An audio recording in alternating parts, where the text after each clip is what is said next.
Hello, everybody. Welcome. So grateful you're joining us here today.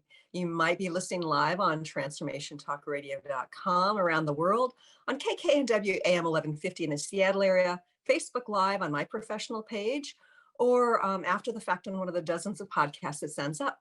But wherever and whenever you're joining us from, you're going to be grateful you are. Before I get into our truth teller today and what we're going to be looking at, I'd like to say hello and express my gratitude to Mr. Benny Mathers at KKNW. Hey, Benny. Hi, Christine. Good morning, good day, good afternoon, depending on how or where you're listening to it, to our listeners out there. Yes. And hello, Olivia at TTR. Hey. Thank you for doing what you do. Oh, and my thanks to Kyle, who's behind the scenes. And my thanks to our guest today. You know, decades ago, I was going through an awakening associated with health, healing, our medical system. You know, I've worked in alternative healing for 15 years, whatever it's been, probably more than that. Time flies. And I've understood on a deep level that things aren't always as the mainstream narrative expresses. And the same thing's been true with what's been going on. And there's certain words we're not going to say because I don't want us to end up in YouTube jail and to penalize KKNW again. But I've been questioning, based on my research statistician background, my co-authoring articles in medical journals background, like something's not quite right. And as I've opened my eyes, I've recognized that there are some other narratives that I did buy into that are sounding kind of off as well. When you really start going down rabbit holes, you find some things that don't make sense. My guest today has already been down one of those rabbit holes. He's got a lot to share with us. His name is Adam Eisenberg. He's a third-generation veteran, and he's a former sergeant and infantry squad leader in the U.S. Army. He served with distinction in a variety of ways, and he was one of the first responders at the Pentagon on September 11th of 2001, on the infamous 9/11. And he assisted in the cleanup efforts for 20 days after that. He raises awareness about veterans' issues, and he's also coming out more and more about his truth of what he saw, what he learned, what might not make sense in the narrative we've been presented. I'd like to welcome our guest today, Adam Eisenberg. Hi, Adam. Hello, thank you so much for having me. It's wonderful to share this space with you. And you know, I'm really grateful for any and all truth speakers, because I think that we are in this critical moment in history where if we don't speak truth, then we're going to stay stuck in a system that's not working or is broken in certain ways. It's been a long time since 9/11. What has compelled you to start coming out more publicly about your perspective about the 9/11 bombings, the plane crashes, whatever they are? Absolutely. Well, what I've been saying and what I'm going to say to everybody that's listening now, I've been saying for quite some time. And I'm sure there's going to come a point in time when I'm going to have to prove that. And I've got friends, business colleagues, family members, plenty of people. But ultimately, I was looking around at the world, especially at the beginning of what we all know is going on right now. And the fact that we can't even talk about that, or we have to tiptoe around that, should be awfully telling. But I said to myself, when jab mandates become a real thing, I'm going to start telling my story, because I've known for several years that people weren't very receptive. And so for me, it was just about making sure that people were informed and they know that, hey, if people from the United States government are going to be pushing something on you, you need to know about what their range and their capabilities are in other areas as well. And so I said to myself, I might look like the crazy guy, but I'm going to do it. And so back in December, I gave my testimony on YouTube. I threw it out on my social media, and I just said, okay, universe, here we go. And I've found ever since then that it's very well received, excuse me. People are very Uh-huh. receptive right now. And so I finally have people's attention because we can look around the world and see it burning. And so people are now thinking, wow, yeah, there are some other issues that have happened. And so I have people's ears. Yeah. And I know that that phrase conspiracy theory gets thrown out very freely, and it's meant to discount narratives. Clearly, there are some things out there that people talk about that aren't true. But I think that if our knee-jerk reaction is to call it a conspiracy theory, then somehow we've been pre-programmed not to believe it. Before we get into the details about your perspective on all this, do you think that by coming forward, you're helping to wake up some people who otherwise would have blinders on? There's no question. I keep very, very strong kind of strong eye on my social media analytics. I just want to know who's paying attention, who's listening. And so absolutely, there's no question. Just the fact that, I've been able to interact with places, like this, with people like Jason Shurka, a lot of other people, I've gotten the chance to speak to them. And so, yes, people are absolutely aware. And now it's just a matter of also connecting other dots that have kind of led us to this point. But ultimately, these problems that we face, they've been going on for a long time. But I think that the real issue at hand, what we're looking at right now for the United States, started on September 11th. Interesting. I know that some people think that it started with the assassination of JFK in a sense, but Yeah, that's a different generation. That's old history. And maybe it's worth debating, maybe it's not. But 9/11 was a, a, a key moment in our current history about what's going on, about our stance with other countries, about some financial things as well. So, okay, so you were there at the Pentagon or the cleanup crew of the Pentagon. Tell us a little bit about your experience as a first responder. absolutely. So I was a member of Alpha Company, 3rd U.S. Infantry. And everything that I'm about to say can be proven with military documentation. If you'd like to see that, you can actually go to my Instagram page. It's at Awakened Adam, just one word straight across. But so we were originally over at Conmy Hall as a company. We were preparing for our day. We were at What Fort was Myer. that? What I'm is that sorry. hall? What is that hall? Conmy Hall in Fort Myer, Virginia. It's right across the Okay. highway from the Pentagon. So Okay. we every year Alpha Company took part in a military pageant that we traveled. It was kind of a public outreach kind of effort. And so we were preparing for that. Well, all of a sudden, we were on the backside of Fort Myer. Lots of fire engines, lots of police cars started flying by. We knew something was going on. Yeah. And so the first sergeant got a call. We called formation. And all he said was, gentlemen, the United States is under attack. And so we first had the challenge of getting from from Virginia into DC, which posed to be very difficult. But then we didn't really know what was going on. We had to basically secure the perimeter around the base. So several of us did that just because we weren't sure what was going to happen that day. And that's when I first started to experience something fishy. So I was a high-speed private at that point in time. I felt like I had a lot to prove. So they said, we need 12 volunteers. You guys are going to go check out some weapons from the arms room, go out and link up with the MPs. So I was all over it. Mm-hmm. I go down to the arms room to check out my weapon, and the weapons specialists hand me a magazine with no rounds in it. And I said, excuse me, specialist, hello, I don't have any ammunition. Oh my gosh. And his words to this day, I still remember them, were, you have not been authorized to use live ammunition. Now, mind you, I was stationed at Fort McNair in Southeast DC. I could walk out of our base and look across the river and see smoke from the Pentagon. So that really concerned me. Okay, let me pause there for a minute, Adam. Was the same thing true with the 11 other volunteers? Were they getting empty magazines as well? It's funny you asked that. I just confirmed that. I talked to one of them just this week, and Okay. Same thing. He said the same exact thing. Okay. Yeah.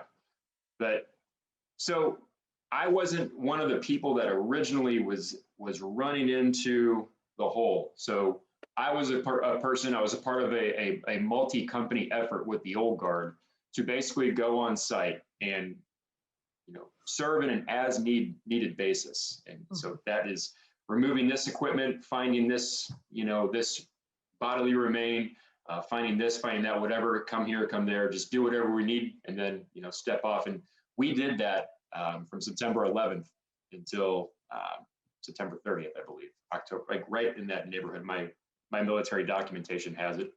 But sounds like a traumatic and stressful job. it was not easy by any means.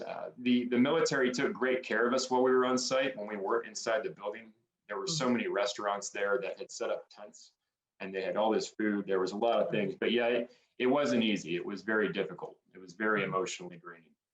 Yeah. But yeah, so we served in that capacity from 6 p.m. to 6 a.m., 12 hours a day, 7 days a week.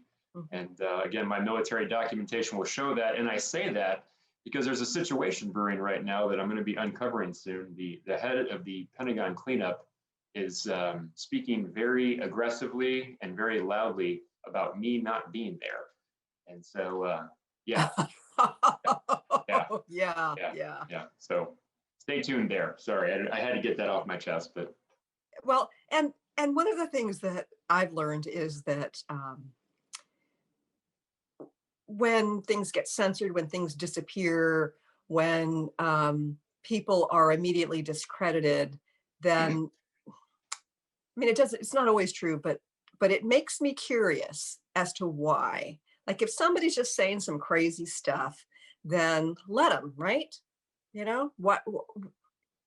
Yeah. Okay. So you've been discredited as not being there. Oh, not only did this man try to discredit me, he called me a conspiracy theorist. And I'm right now working on recording all this stuff because he invited me to come on his YouTube show, which he has 20,000 followers. He has a paid audience. Some of these people are paying $50 a month. Challenged me to do a debate. And mind you, in the very near future, I'm going to basically be able to prove that I'm a disabled veteran. But this guy was in charge of the cleanup. The types of ways that he was talking to me as a disabled veteran, I think are disgraceful. And then there's even a point where he threatens me. And I might be filing a police report against this guy, to be honest with you. It's kind of serious. So, and I also want to say that I'm pretty sure that this man has a family member that is still tied to national government. Now, do you happen to know the origins of the phrase conspiracy theory? The CIA. And when do you recall when they started using it? Oh, geez. I have no idea. But if I had to guess, I would say sometime back in the 9/11 days or something like that. I don't know what. I think it was actually before that. And it was a way of manipulating people's psychology so that they would automatically discount it. And I remember that I wish I could remember the details, but I know that it was something that has been since shown to be true, that they called a conspiracy theory. But that's where that phrase originated, which, may want to send up a red flag. I'm not saying that everybody at the CIA is, I mean, I'm sure there are plenty of good people at the CIA, but there's sometimes certain things that have been done throughout our history that have been illuminated to be really out of integrity. And I would say, if to back that up, if anybody is questioning what you just said, I highly encourage all you researchers out there to go check out an unclassified or declassified document about Operation Northwoods. What is that? So that was a government document that made its way up through the military chain of command. It made its way up through the Joint Chiefs of Staff, and it was designed to, by means of killing Americans, to get us into military conflict with Cuba. And if you really look into that document, you're also going to see that it's eerily similar to September 11th. They talk about using some planes to get us into war. And that thing made its way up, and it was stopped by a man named John F. Kennedy. So. And we know what happened to him. Okay, so there you are doing cleanup. And at that point, they said that a plane had gone into the Pentagon, and that's what caused the explosion and the damage. Did you find remnants of a plane? I never once, while I was there, saw anything that looked like a plane part. Now, here's where I have a perspective that is unique. And if anybody that was on site that day can say this, please come forward. Several years down the road, in 2018, I was working for UPS and I was offered a special assignment up in Londonderry, New Hampshire, with a company called Pratt and Whitney. Well, Uh-huh. you know, the Boeing 757s, their engines were created by two companies, Rolls-Royce, Pratt and Whitney. And Okay. so every single day we talked about, you know, you talk about the ways that things synchronistically happen. Well, every single day at this facility, I had to walk in and walk past this absolutely humongous jet engine. Mhm. And it was almost like a reminder.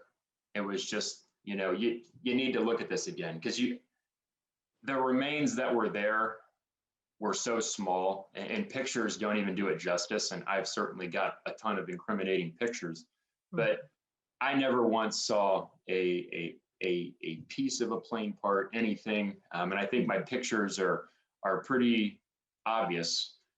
Furthermore, we never found, at least I never found, any remains that looked like it was anybody on a plane. And so I did see people there, people that had passed away. Everybody that I had found or was part of basically removing from that environment had passed away on site.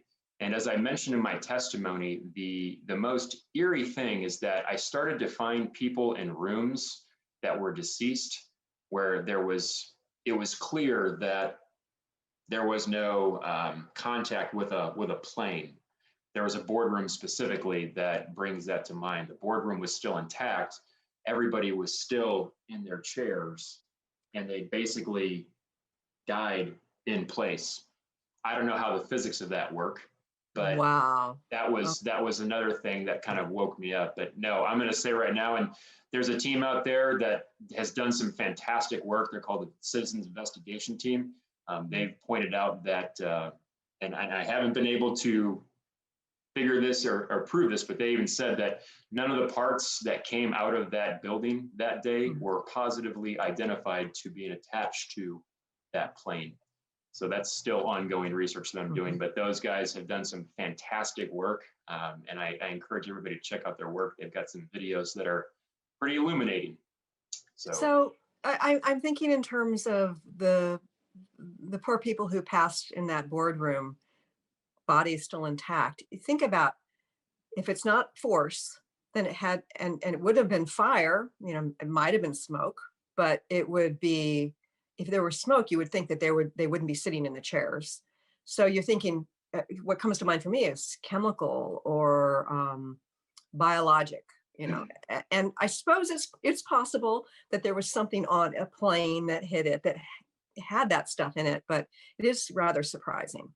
Well, I will tell you what's interesting. The more research that I do, I have to almost bring up Dr. Judy Wood. Now, anybody that studies 9/11 truth is familiar with Dr. Judy Wood. She Okay. does an incredible analysis of what happened up in the trade center, and she uses absolutely everything you can think of. She even goes into heat sensory, to seismic sensory.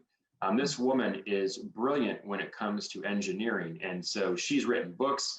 I highly encourage anybody to check out her work on YouTube. Go to Gaia and see some of her presentations. But she talks about, and she wrote a book called Where Did Towers Go? Evidence of Directed Free Energy Technology on 9/11. Well, here's the interesting thing. Oh, The person that was in charge of the Pentagon cleanup, this gentleman is an expert in weapon systems. And he specifically is very, very bright when it comes to technology. And so I'll be the first to say it. There is going to come a point in time, you know, I'm not going to make any claims. I'm not going to point the finger, but I do think it's very interesting with the pictures and the evidence that I have, and looking at Dr. Judy Wood's information and how she just shows a really tall piece of the trade center evaporating. You know, the part of the building fell, and this other part just evaporates into thin air. She shows this. And I just also want to say that the person that was in charge of the cleanup at the Pentagon, I have him on record saying that the third building up in New York fell due to debris. Dr. Judy Wood, I think, would have something to say about that. Okay. Interesting. So I know that there are a lot of things about the buildings in New York, and particularly Building 7. What about people on the ground seeing planes hitting the building? At the Pentagon? No, I'm talking about people on the ground. Were there people on the ground who saw a plane go into the Pentagon? Well, interestingly enough, there were witnesses, and David Ray Griffin in his books, which, by the way, I have to show you guys this. We don't like to do a lot of reading anymore, but David Ray Griffin has written several books. And the reason I love to, and I do this every single time I talk, I have to do this, is that if you doubt the research, you have to see notes and bibliography. So this man has done extensive, these are his notes, extensive research. Wow. So what does the front of his cover, what does the book cover look like? Adam, this one is actually my favorite one. It's actually, no, I thought there was, here we go. Yeah, disturbing questions about the Bush administration in 9/11. It's called The New Pearl Harbor. So, okay. But David has written over 10 books. He's edited over 15. And so what he points out is just the main key witnesses. A lot of the main key witnesses on the ground were high-ranking military officials and members of the press. Well, interestingly enough, the Citizens Investigation Team did a lot of on-site post 9/11 interviews. You can see all this stuff on their website, where they basically present some other witnesses that were there that saw a different kind of plane going much slower from a different angle. They didn't see it hit the building. But what makes it really interesting is they've also uncovered one witness. It was the taxi cab driver that apparently a light post, one of the mysterious light posts, fell and hit his car. Well, they started conducting more interviews with him, and they started catching him up in some shady stuff and some lies. Well, coincidentally, his wife is also working for the FBI. So yeah, and they've got this all on video. So I'm in the process of kind of collecting all the information. You can go to my Instagram and see some stuff, but I'm going to be loading this stuff up soon, and it's just been a process. But yeah, the witnesses there, a lot of shadiness.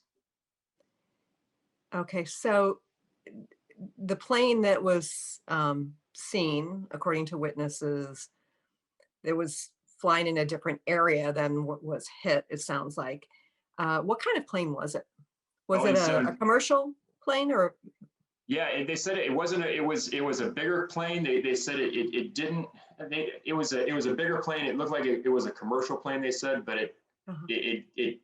it basically, there was a guy named Robert Balsamo. He was I think he was the head of pilots for 9/11 Truth. He wrote a 15-page document that breaks it all down, and this is a peer-reviewed document. Again, you can have all this, but he talks about the official approach, which would be a southern approach, and they call it the southern approach because the Citgo gas station, basically, it went south of the Citgo gas station. Well, Robert Balsamo is kind of disapproving that, and that's also the black box that gave the flight path. So that's that. But this other group, the Citizens Investigation Team, and all these interviews talk about a northern approach that didn't match up with the miles per hour. And so, again, this is a peer-reviewed document. He breaks it down.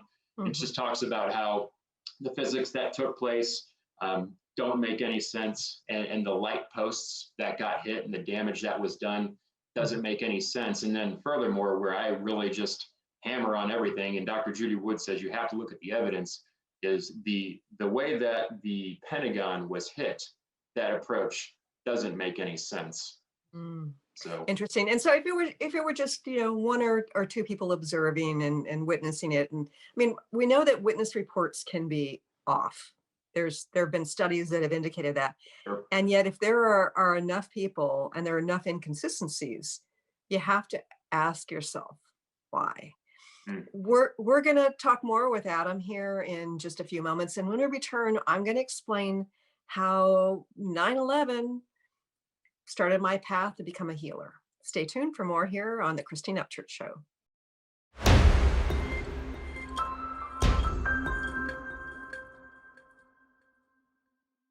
Welcome back to the Christine Upchurch Show here on KKNW AM 1150 in Seattle and Transformation Talk Radio around the world. I'm talking today to Adam Eisenberg, and he was one of the first responders in the military to 9/11 attack on the Pentagon. Now, Adam, I'm going to share with our viewers and listeners and you that if it weren't for 9/11, I don't know that I would have had the career path I had. You know, I had gotten guidance early on that I was to be a healer, but you know, I tried a couple of types of healing, and you know, I was like, okay, I'm not really drawn to it. And I also happen to be pretty intuitive. I mean, sometimes I'll have a dream about, you know, with a map of the country about exactly where the drought's going to be or whatever. I was totally blindsided by 9/11 because I thought, you know, why didn't my guides at least give me some sort of intuitive nudge that something bad was going to happen? So I went to this place of fear, and I started listening to Coast to Coast AM. It was being rebroadcast in the afternoons. They would talk about, you know, having gas masks in the trunk of your car and stuff like that. But they also happened to have this healer on who had written this book. And what I listened to his interview, and it's like, oh, I've got to go learn that work. And that to me led me to feeling very much at home with that work and eventually becoming an instructor of that work. So it redirected my path because I was so blindsided and so devastated. And I remember feeling really emotional about all of it, as I think many people in the world did.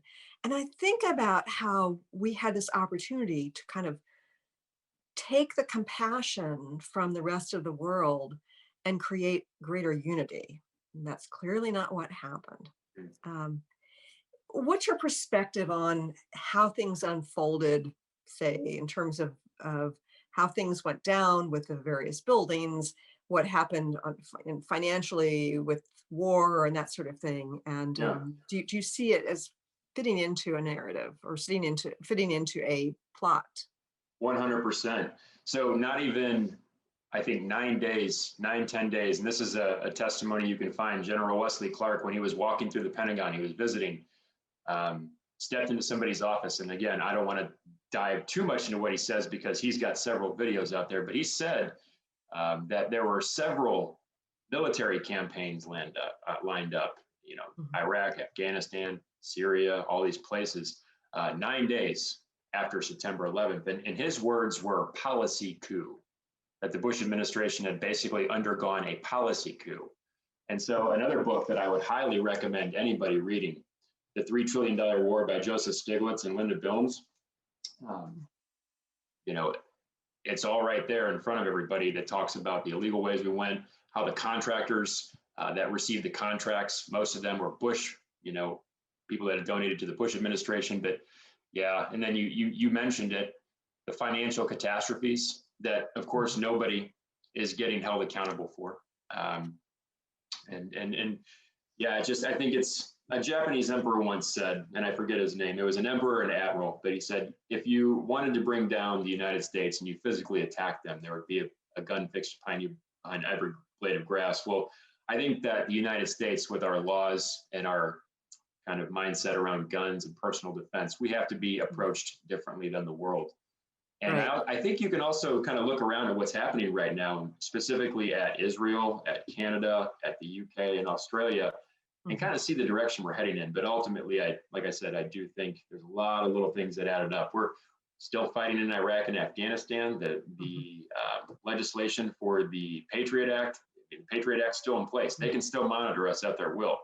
Right. Edward Snowden talks quite a bit about that. So yeah, and it's really shocking. And at the time, I think there were plenty of policymakers who thought, you know, it's for our own safety because of the narrative being presented.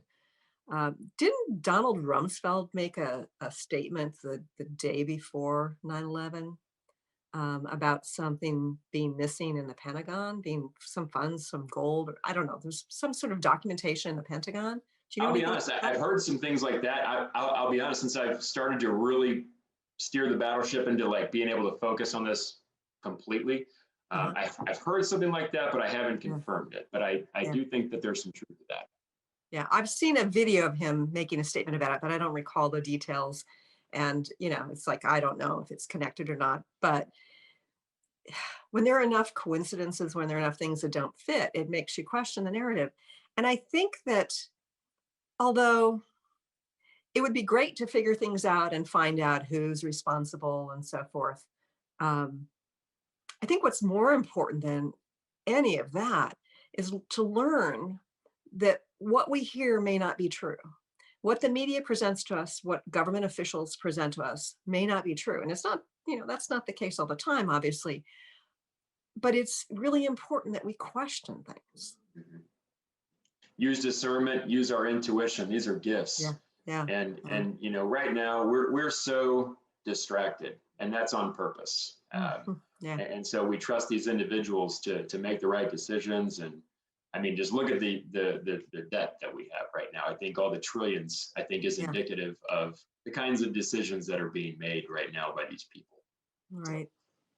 Yeah, it's kind of interesting for me. I mean, I've always been a bit of a truth seeker. Even when I was a statistician, it's like I'm looking for truth in data.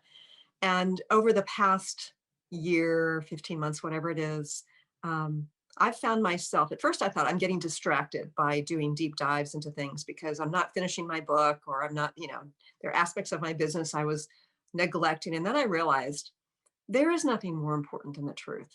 And we as individuals, maybe like you're getting coming out publicly about things, and so you can shift people's perspective. But even if somebody is just listening or watching this right now, it's like there's some there's some ways in which just knowing the truth and being aware of truth that can help shift things. And apparently my cat thinks so too, because here she is. I'll tell you all the time, I have to lock the door now, and I have to lock the upstairs door because I have a little zoo in my house, and they'll start knocking on the doors and jump up in my lap too. Yeah. Well, it depends on what I'm doing, but yes, she's visited the show before, and I've got another cat who gets really, really loud at my door if it's closed. So yeah, it's always a crapshoot one way or Yeah. another. That's wonderful. So, what is it you hope to do with all of this? You know, my mission statement has constantly changed since I started this. And like you said, you start to dig into one thing, and you start to see other things and other things and other things. Uh-huh. And so at first it was just a, hey, you need to have information. I want all my fellow Americans to be informed. That's it. Right. But now it's turned into much, much more. My family alone, on my mom's side, we had 8 people serve at Pearl Harbor, or not Pearl Harbor, excuse me, in World War II. One passed Wow. away in Pearl Harbor. Oh On my the right gosh. side, my dad's side, 3rd generation, the 4th generation serving now in a special operations capacity. Mhm. My father narrowly escaped with his life in Vietnam. My grandfather Wow. narrowly escaped with his life in Mhm. Pearl Harbor. And so that, in addition to the over 1,000 people that I buried in Arlington, I've got 2 brothers there, Mhm. and the ongoing wars that Wait a continue. minute. Wait a minute. Back up. You've got 2 brothers Well, I who've call been. them brothers. They're guys that Oh, I served with, okay. Okay. that are buried in Arlington. All wars seem to be fought on false flag pretenses. And Mm, a lot of people have come out and talked about these things. yeah. There's a lot of history to show this. Even Jesse Ventura screams about the Gulf of Tonkin all the time. Yeah. Historians, many of them had said that there's not enough research into Hiroshima and Nagasaki. Yeah. Um, you know, Yeah. so my And goal. Jesse Ventura, I remember watching a video, probably 5 or 6 years old, and when somebody was asking him, "Would you become president of the United States? Would you run for president?" And he's like, "No, because the president is controlled," which I thought was a fascinating thing for a former governor to say. Mm-hmm, yeah, and yeah, it goes right into it. I mean, with my businesses, I have a real estate company and I have a couple different endeavors, but I always try to give back to the veteran community. But kind of going back to what I was saying, I'm now shifting to a place where I want to raise awareness, and I just want to show people war is unnecessary. It's barbaric. There's no need for it. It's done under false pretenses. And my entire 39 years of living was a case study in post-traumatic stress disorder. I can't even speak to my biological father anymore. So he brought a lot home from Vietnam. And that man suffers in ways I could never imagine. And he served his country honorably and faithfully, 25th Infantry Division. And so for me now, it's just saying, hey, everybody, obviously we know what's going on right now. We know the games that's being played, but let's also talk about war. Why do we continue to engage in war? And so I want to end warfare. Why not? Let's end warfare. There's no need for it. I'm sorry. I think that if you, my cat, I think that if you look at the big puzzle, that there are ways in which some of the pieces that you're talking about with your experience on 9/11, as well as war, that they're really, they can be viewed as a part of the same puzzle. Yeah. And the puzzle's big. We talk about invisible enemies. We're kind of talking before we came on the show about invisible enemies, but, how many things, how many puzzles, how many pieces are out there that we're not even aware of still? And what are we aware of? And so, that's what we're all trying to figure out right now. At least I think that's the case. So with your experience as a veteran, you said that, did you call yourself a disabled veteran? Well, so interestingly enough, I have now, this morning, I had my final hearing with the VA. It's been October. Well, I've got a timeline right here, actually. October will be 10 years. So I've been trying to get established. I've provided them with every shred of documentation, information, everything. And the interesting thing, I have done 2 records requests, and this is all I get both times when my records folder is a little thicker than that. So another thing, another invisible enemy, people in my unit are starting to find that their records are nowhere to be found. Oh my goodness. Oh my goodness. Yeah. And that coupled with the fact that there was actually an anthrax attack on my base. That anthrax was, people were attempting to send anthrax into my barracks. Why? We were just, this was not very long after, but it makes no sense. We were just a unit designed to perform ceremonial details to protect the president, the capital region. Why is there anthrax attacks happening on our barracks? Right. Nobody talks about that, though. I don't think anybody outside of our company even knows that there was a legitimate anthrax attack at Fort McNair in Washington, D.C. Wow. Yeah, I remember anthrax being sent to various people and individuals. I remember hearing about that on the news, but I don't recall hearing anything about it being sent to, a military barracks. Oh, absolutely. I still have mail that they were sending all of our mail through an X-ray machine, and it was like melting everything together. And so I always thought that was interesting. That, facts. So tell me about your hearing today. So sorry. So the hearing was today, and of course I presented all the information. And in 2020, I found out that you can present cases, you can present all this stuff, but you really need to get into the system. You need to let them poke, prod, take all this stuff. So 2020, I spent about 7 months going through the system. I went through every medical procedure. I went through every, mostly psychological work. I have no shame in admitting, I definitely encountered PTSD as a result of, or came into PTSD as a result of that experience. And that was hard for me. That was hard for me to accept. And that was hard for me to accept for a long time because a lot of times in the military that comes through battlefield experience. But it was my father that finally woke me up and said, hey, dude, you really need to look into this. But so they've had records. I've worked with them the whole 9 yards, and their final position today as well. You need to get buddy statements. Now I've shown them a DD-214. I've sent them everything. They have all the documentation. I received 7 awards while I was in this unit. I completely expended my GI Bill. I have pictures. I have all this stuff. So now I need to get buddy statements. Okay. Hmm. They want to see my counseling documentation from a civilian counselor, even though I just spent 6 or 7 months every single week meeting with a professional.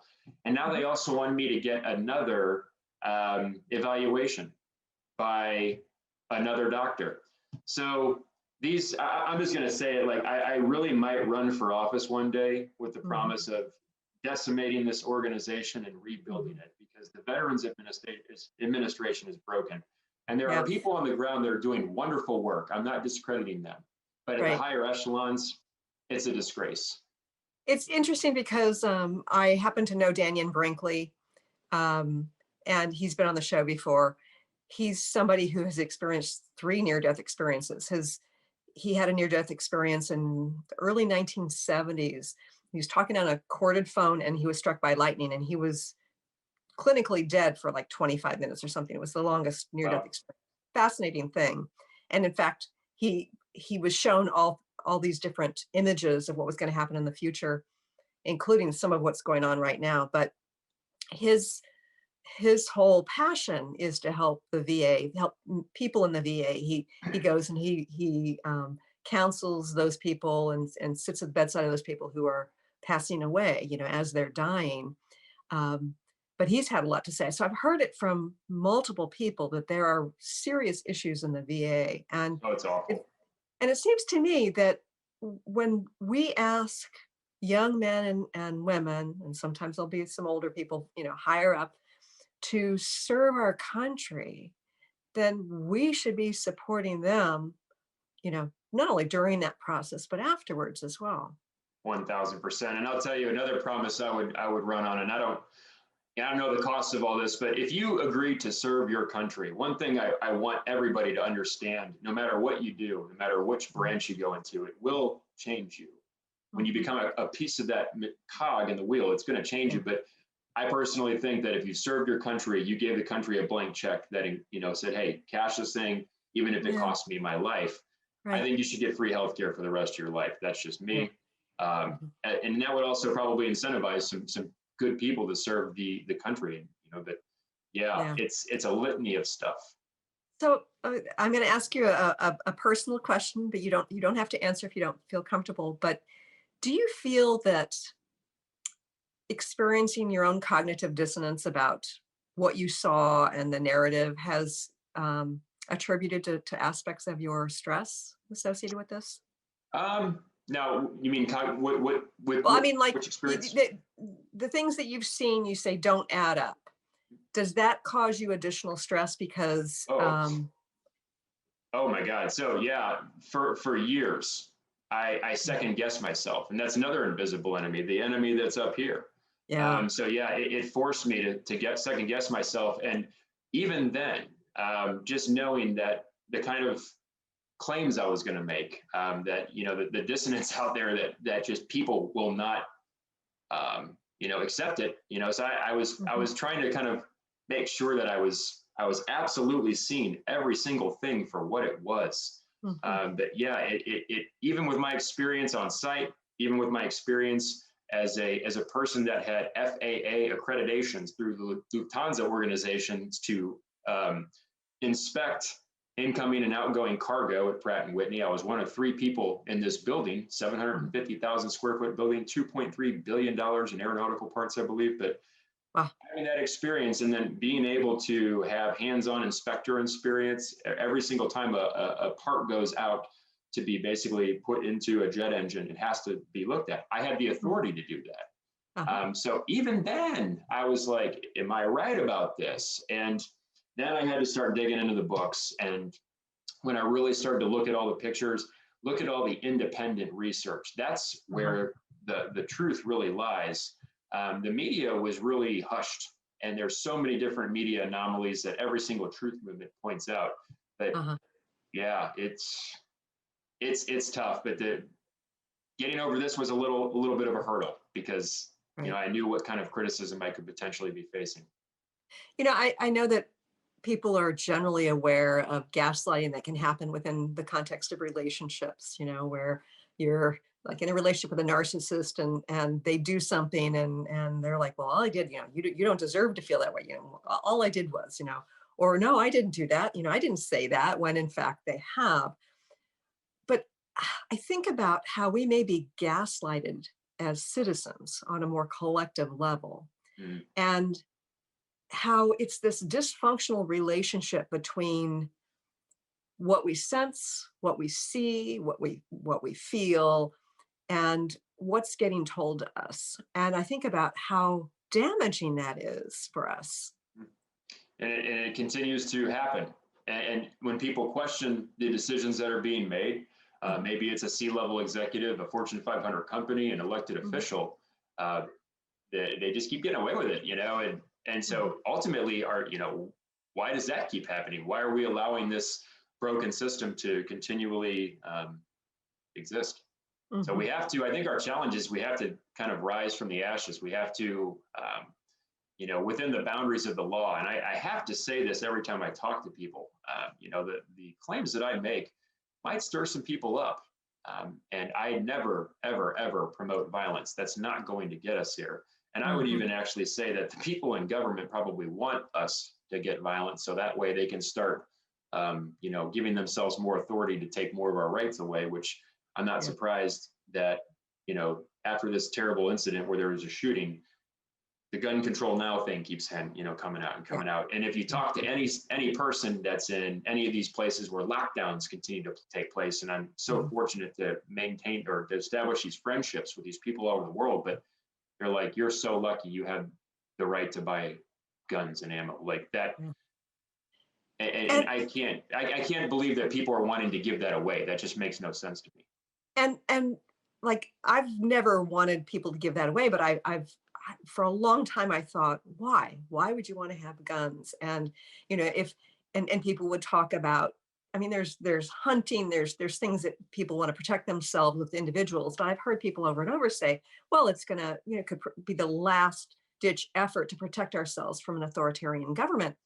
And yet it seems to me that there are so many other ways that don't involve guns, but it does add another layer of complexity if if an authoritarian government wanted to take control of the citizens of the United States. So it's now I'm like, yeah, it's an important right.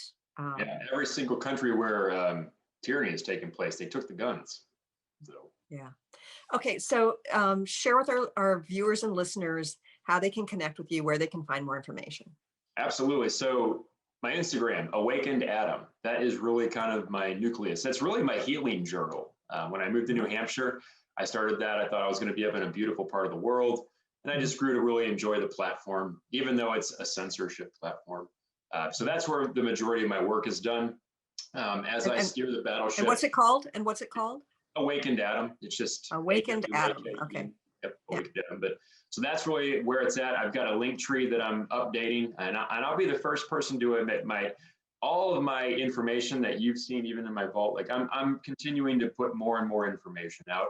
I tactfully kind of withhold it because, like I said, there's a person out there that I'm about to engage very publicly in a debate. I didn't want him to have the information that I have. So I've been playing a little coy these last 5 months. And one of my followers specifically was like, why don't you put out more information? It's like, patience. So that was it. I'm also on Twitter, same thing, but I'm not really active on there. But I'm also now, I just bought the rights to www.awakenedadam.com. That's going to be kind of coming to life here pretty soon.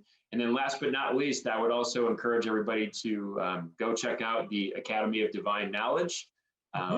I happen to know somebody else that's pretty cool that's in there. So. And I'm going to be teaching there. I've got stuff going up on June 11th. So Olivia, if you could put the link up, that would be great, so people can get there. Yes, and it's great that it's this uncensored platform. You mentioned Jason Shirka before, who's wonderful. He's this young guy who is he's a go-getter, and he has really stepped up to the plate in a big way. I'm grateful for that. Okay, so you call yourself Awakened Adam in, a minute or so. Can you give us a final message about what it means to be awakened? I think it just means that you are open and receptive to understanding the nature of reality and to fearlessly pursuing your truth, not the truth that you've been conditioned to believe. Yeah. And so my favorite question is why? And so when you really are driven to find out what the why is behind a lot, you will find it. Might take some time, but you will find it. And ultimately, your why is yours and yours alone. And so embrace it, own it. And ultimately, I believe we are all kind of transferring into a place of unity consciousness.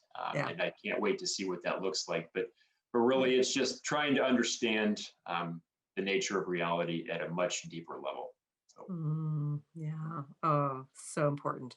And I think that people should be aware that as we step into truth, there can be some grieving associated with facing the illusions we've bought into, Yeah. facing the illusions we've been presented with. But, getting through that grief and getting to the other side, becoming more awakened. And it's a step-by-step process. It's not like one fell swoop. It's very powerful and important. I think that's why we're here. Absolutely. I think we're here to learn balance, mind, body, and soul balance. And we're here to just leave this place in a much, much better place than we found it in. I mean, ultimately, I think we're very conscious co-creators, and we're here to create beautiful art. Our life is our art. So. Beautifully said. And on that note, we're going to end this. Thank you, Adam, for Thank you so coming on much. the show today and for this conversation. Absolutely. Thank you so much. And thank you, viewers and listeners. I look forward to talking to you again soon. Thanks so much for tuning in today. If you'd like to empower yourself to step further into your vibration of change, please visit my website at christineupchurch.com, where you can learn more about my insights, upcoming events, and private sessions.